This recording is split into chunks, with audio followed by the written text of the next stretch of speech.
Every single time you pull out your phone, you're holding Black history. Not metaphorically, not symbolically, literally. And the fact that most of us don't know that isn't an accident. It's a design choice. We've been taught a very specific story about innovation, that it starts in garages led by lone geniuses and somehow skips over an entire community. But innovation doesn't happen in isolation. It happens in systems. And systems decide who gets remembered and who gets erased. That is the hidden code. Think about how often you use technology in one day.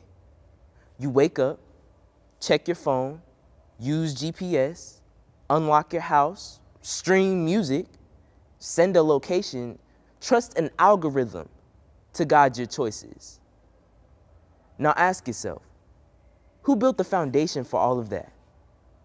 If your mind goes blank right now, that silence is the problem. Because the truth is, many of the technologies we rely on daily exist because of Black innovators whose names were never emphasized, never censored, and never celebrated the way they should have been. Let's talk about Gladys West. She was a mathematician whose precise calculations helped create the GPS system we use today. Without her work, your phone wouldn't know where you are, your maps wouldn't work, your rideshare apps wouldn't exist. Neither would half the logistics systems running the modern world.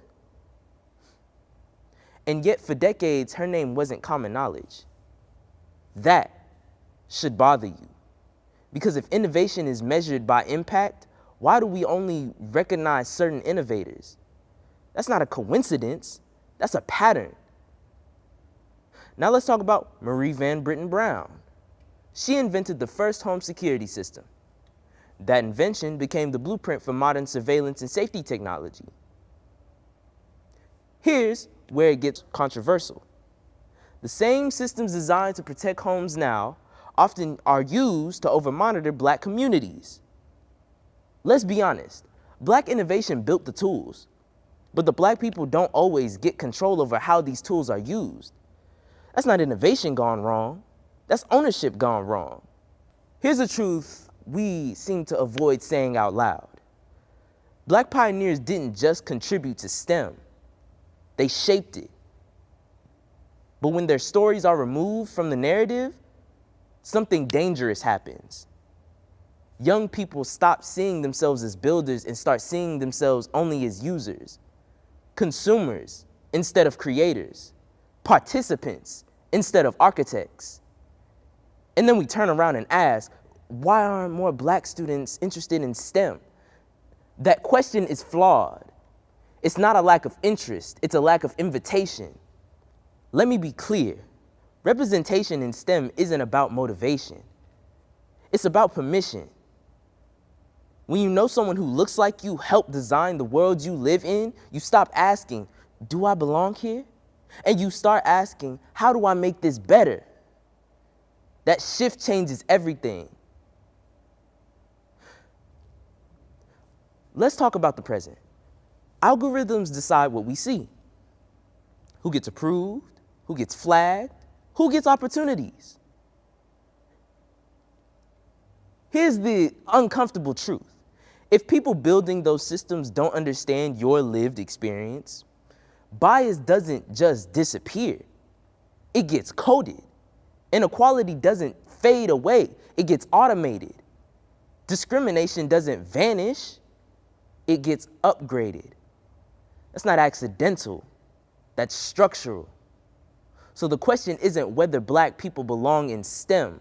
The real question is, can we afford a future where we're not in the rooms where decisions are being made? Because if we're not designing the systems, then we're just living inside someone else's imagination. And history has shown us exactly how dangerous that can be. Here's the challenge.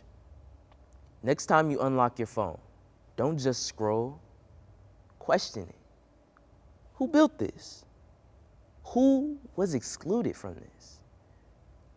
And what would it look like if I helped redesign the system instead of just surviving it. Because the future doesn't need more passive users. It needs more bold builders who understand the truth about where innovation really comes from. I'll end with this. Black history isn't hidden because it's irrelevant. It's hidden because it's powerful. And once you see the code, you can't unsee it. So don't just learn the history. Use it. Build with it. And rewrite the future with it. Because the future is already in your pocket. The real question is, are you going to claim it? And that is my Aldine Black History Beyond the Classroom.